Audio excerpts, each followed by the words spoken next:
اعوذ باللہ من الشیطان الرجیم۔ سورہ آل عمران آیت نمبر 167 اور 68 انشاءاللہ آج ہم پڑھیں گے۔ بسم اللہ الرحمن الرحیم۔ وَلِيَعْلَمَ الَّذِينَ نَافَقُوا، تاکہ جان لے ان لوگوں کو جن نے منافقت کی۔ وَقِيلَ لَهُمْ، اور انہیں کہا گیا، تعالوا آؤ، قاتلوا فی سبیل اللہ، اللہ کے راستے میں قتال کریں، او ادفعوا، یا چلے جاؤ۔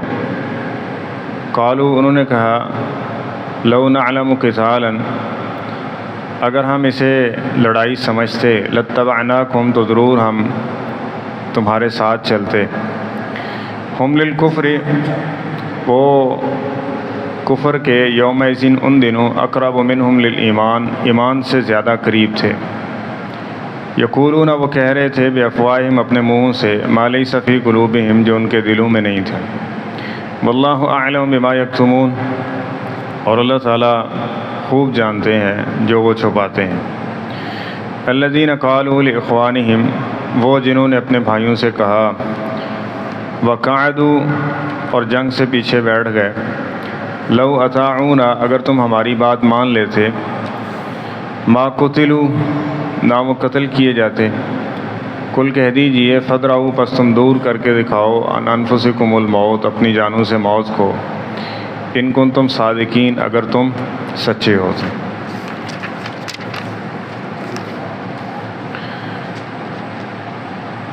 اہل نفاق نبی پاک صلی اللہ علیہ وسلم اور آپ کے اصحاب پر تانا دنی کر رہے ہیں، اور اللہ تعالیٰ اس کے جواب ارشاد فرما رہے ہیں کہ یہ ان پر مصیبت کیوں آئی۔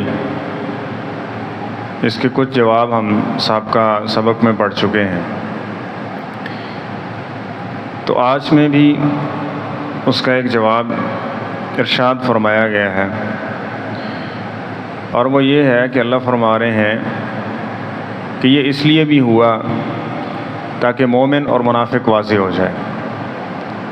اس کو واضح کرنا چاہ رہے تھے کہ جو مومن تھے وہ اللہ کی رضا اور اس کی لکھی ہوئی تقدیر، اس پر راضی، اور نقصان اٹھانے کے باوجود بھی انہوں نے اللہ کا شکوہ نہیں کیا، اور نبی کریم صلی اللہ علیہ وسلم کو پریشان نہیں کیا، اور اپنے مومن بھائیوں کو تانا نہیں دیا۔ اور جو اہل نفاق تھے وہ کھل کے سامنے آ گئے۔ آئندہ آیات میں مزید اللہ تعالیٰ نے ان کا جو دلوں میں چھپا ہوا بغض تھا نا، اس کو ظاہر کیا کہ یہ باز ہی نہیں آ رہا، رک ہی نہیں رہے اپنی باتوں سے۔ تو اللہ تعالیٰ فرما رہے ہیں یہ ہم نے اس لیے کیا ہے تاکہ مومن اور منافق کا نکھیڑا ہو جائے۔ اب علم کی نسبت اللہ تعالیٰ نے اپنی طرف کی ہے، اللہ تعالیٰ تو جانتے ہیں کہ کون کیا ہے اور کس طرح کا ہے، دلوں کے بھید جانتے ہیں، تاکہ لوگوں کے لیے بھی یہ بات واضح ہو جائے۔ اور اس موقع پہ کھل کے مخالفت کی عبداللہ بن ابی نے، اور اس نے یہ کہا تھا کہ ہم آپ کے ساتھ نہیں چلیں، جس کا یوں ذکر کیا جا رہا ہے کہ وقیل لہم، ان سے کہا گیا، یعنی جناب رسول کریم صلی اللہ علیہ وسلم ان سے ارشاد فرما رہے ہیں کہ تعالوا، آؤ ہمارے ساتھ چلو۔ اب زیادہ لوگوں کا مشورہ یہی ہے کہ باہر مدینے سے نکل کے ہم لڑتے ہیں، تو ہمارے ساتھ چلو۔ اب زیادہ لوگوں کی مشاورت ہے، اور نبی کریم صلی اللہ علیہ وسلم نے جب اس کو سمجھ لیں کہ فائنل کر دیا تو پھر اسی کے اوپر عمل پیرا ہونا چاہیے۔ اب ادفعوا، یا پھر چلے جاؤ۔ اب یہ باتیں بنا رہے ہیں، پریشان کر رہے ہیں، میں جانا ہے تو ہمارے ساتھ چلو، نہیں جانا تو واپس چلے جاؤ۔ تو انہوں نے جواب دیا کہ لو نعلم قتالا لاتبعناکم، یہ لڑائی تو ہے ہی نہیں، وہ 3000 کا لشکر ہے، اور تم یہ 800-900 ہزار ہو، اور تمہارے پاس جنگی ساز و سامان مہارت، تم تو لڑائی جھگڑا جانتے نہیں کہ کرتے کیسے ہیں، تمہیں تو پتہ ہی نہیں ہے اس چیز کا، تو لہذا ہم نہیں آپ کے ساتھ شامل ہوں گے، ہم آپ کے ساتھ شامل۔ اور وہ یہ بات کہہ کے وہ اپنے 300 کے لگ بھگ اس کے ساتھی تھے، وہ لے کے واپس چلا گیا۔ اور دوسری طرف اہل ایمان تھے جو 700 کے لگ بھگ تھے۔ اب نبی کریم صلی اللہ علیہ وسلم کا حکم اور اللہ پہ یقین اور توکل، اس کو لے کے نبی کریم صلی اللہ علیہ وسلم کے ساتھ وہ مدینے سے باہر احد میں آ گئے۔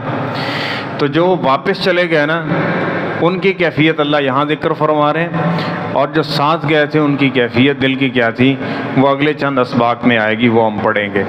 تو منافقوں کے دل کی کیفیت کیا تھی؟ اللہ فرما رہے ہیں ہم للکفر یومئذ اقرب منہم للایمان، یہ ایمان کے دعوے دار تھے لیکن اس وقت یہ کفر کے بالکل قریب ہو چکے تھے، اور اتنے قریب تھے کہ زبان کی جو باتیں ہیں نا، پہلے کیا تھا کہ زبان سے ایمان کا اظہار کرتے تھے اور منافقت کرتے تھے، لیکن ڈنڈی شنڈی مارتے، چھپنے کی کوشش کرتے، کو بچنے کی رکھ رکھاؤ تھا۔ اب یہ کھل کے سامنے آئے ہوئے تھے۔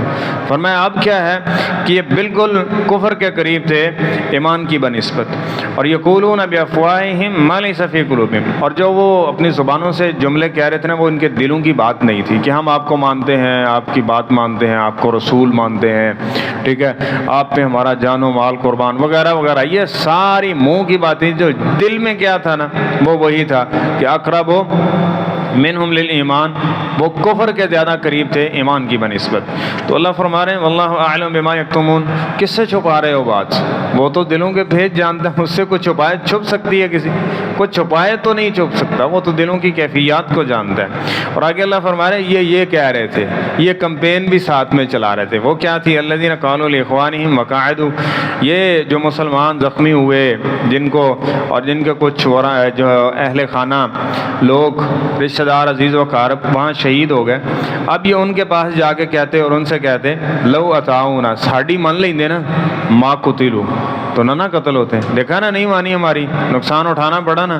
سمجھ رہے ہیں اہل نفاق کا رویہ اہل ایمان کے خلاف کیا تھا، وہ کیا چاہتے تھے اور کیا کرتے تھے اور کس طرح کی باتیں ان کی زبان کے اوپر تھیں۔ تو وہ یہ کہہ رہے ہیں، تو اللہ تعالیٰ فرما رہے ہیں کل اے محمد صلی اللہ علیہ وسلم آپ ارشاد فرمائے اور ان کو جواب دیں، فَادْرَؤُوا عَنْ أَنفُسِكُمُ الْمَوْتَ، وہ تو اللہ تعالیٰ نے ان کا اللہ کے راستے میں ایک خوبصورت موت، شہادت کی موت لکھی ہوئی تھی، تو کچھ بھی ہو سکتا وہ انہوں نے اپنی مقتل گاہ پہ پہنچنا تھا، جس طرح ہم نے سابقہ سبق میں بھی پڑھا۔ فرمایا کہ اگر ان کی موت وہاں لکھی ہوتی نا، یہ نہیں تھا، یہ اپنی جگہ سے اٹھ کے وہاں پہنچ جاتے کیونکہ جس کا جہاں لکھا ہوا ہے وہ وہاں پہنچتا ہے، وہ پیسے لگا کے پہنچے، محنت کر کے پہنچے، وہ وہاں پہنچے گا جہاں اس کی موت لکھی ہوئی ہے۔ تو ان کی ابھی لکھی ہوئی نہیں تھی، ان کے معاملہ ہی یہی تھا۔ تو فرمایا کہ اگر تم سچے ہو نا، واقعی بچ سکتے ہو، تو اپنے نفس سے موت کو دور کر کے دکھاؤ۔ پھر بھی تم کہتے ہو، اور یہ اللہ تعالیٰ کا فیصلہ ہے جس کو کوئی دور نہیں کر سکتا، موت بستر پہ آنی ہے تو آنی ہے، اگر میدان جہاد میں آنی ہے تو وہاں آنی ہے، تو اس کو تم دور نہیں کر سکتے ہو۔ تو یہ اللہ تعالیٰ کا فیصلہ ہے جس کے لیے جو اس نے لکھا ہوا وہی ہوا۔ فرمایا اگر تم سچے ہو نا، تو ان کن تم صادقین، اگر تم سچے ہو نا تو پھر اپنی جانوں سے موت کو دور کر کے دکھاؤ۔ یہ کر سکتے ہو؟ نہیں کر سکتے، تو پھر یہ اللہ تعالیٰ کا فیصلہ تھا۔ اب تمہیں بستر پہ موت آ جائے تو یہ اللہ کا فیصلہ ہے، تو وہاں کیا ہے؟ وہاں اگر کوئی اس طرح کا معاملہ ہوا ہے تو وہ بھی اللہ تعالیٰ کا فیصلہ ہے۔ تو اس موقع پہ اوپر تانا دنی کرنا، اس موقع پہ پریشان کرنا اور ان کو مزید جو ہے وہ ان کے اوپر تان و تشنیع کرنا، تو یہ کوئی بات بنتی نہیں ہے۔ جبکہ اللہ تعالیٰ اس کے جواب ارشاد فرما کے ان منافقین کے اس رویے کی نفی بھی کر رہے ہیں اور خوب وعدے بھی کر رہے ہیں کہ اہل، اور ساتھ میں یہ بھی وعدے ہو رہا ہے کہ اس طرح کے معاملات میں جہاں انسان کو کوئی تکلیف اٹھانی پڑتی ہے، ایک مومن کا، دوست کا اور ایک منافق کا رویہ کیا ہوتا ہے، اس موقع پہ وہ کیا کرتا ہے۔ تو اس لیے آج کل بھی جس طرح کہ یہ بار بار بات مینشن ہوگی، یہ باتیں ذکر کی جا رہی ہیں، تو آج کل کی ایک بڑی مرضوں میں سے ایک مرض یہ ہے کہ آج ان چیزوں کو ڈسکس کیا جا رہا ہے۔ تو اس بات کو بھی خوب ذہن میں رکھیے کہ یہ ڈسکس کرنا اس طرح کے معاملات کو یا اس طرح کی چیزوں کو، یہ کن لوگوں کا وتیرہ تھا، آپ کن لوگوں کے نقالی کر رہے ہیں۔ آئیں اہل ایمان جو ان کا رویہ تھا، جو صاحب کا ذکر بھی کیا گیا اور آئندہ انشاءاللہ آئے گا بھی اس حوالے سے، اس کو اپنائیں۔ جو اہل نفاق کا طرز عمل ہے نا، اس کو جو ہے وہ چھوڑیں، اگر اس طرح کا کوئی معاملہ ہے تو اس سے بچنے کی کوشش کریں۔ اللہ تعالی ہمیں صحیح معنوں میں قرآن و سنت کی اتباع نصیب فرمائے۔